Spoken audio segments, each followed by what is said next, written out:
Welcome. This is day 6 of our video series here, and we're going to be looking at HTTP and FTP.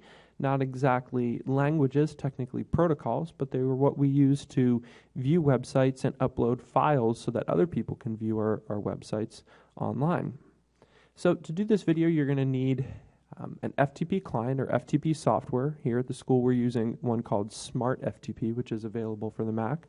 I'm sorry, for the PC. No, it isn't. The Mac.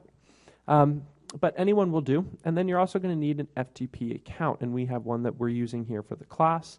And I'm going to go ahead at the top here, and I'm going to enter in the information that we're using, but you would have to put in your own address, username, and password for your own FTP account. DTS, webdesign.com, username, and then our password. There we go. And once you log in, you'll see some stuff going down here at the bottom, which will be logging in and setting it up. And actually, if we look at that, we can get some really technical feedback on exactly what's going on with FTP. So you could see that it's resolving the name, it transforms it to an IP address, it figures out what port to go to, connects to it, and then sets up Smart FTP here.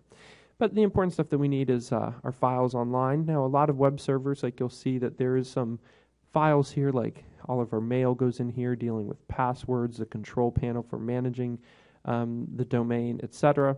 And if we just drop our files right into this main folder, they won't actually show up online. So for people to be able to see them, we have to put them in our public HTML folder. So once we have this folder open, then we're going to open the folder for our own files, and we could do that by going under FTP and clicking on local browser.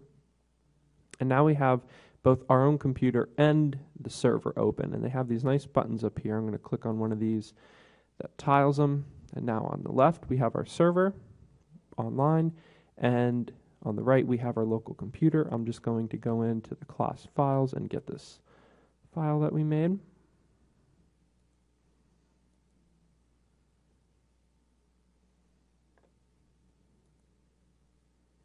There we go.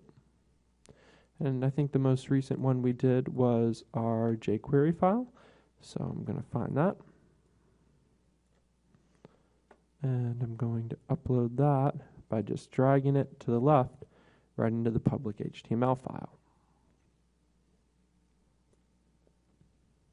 You could see a lot of behind the scenes stuff happening down here, opening in passive mode, sending this data across different ports to different IP addresses, and now we have this file inside of our public HTML folder on our FTP server.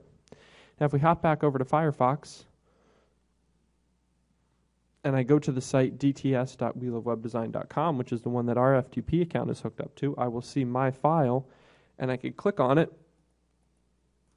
right there in the browser, and there we go. There's my file working online. So there you have it, a brief overview of how to work with FTP. If you're using Smart FTP, it should be pretty much similar to this, although if you're using something different, the basic concepts of dragging from your local to the FTP server are still the same.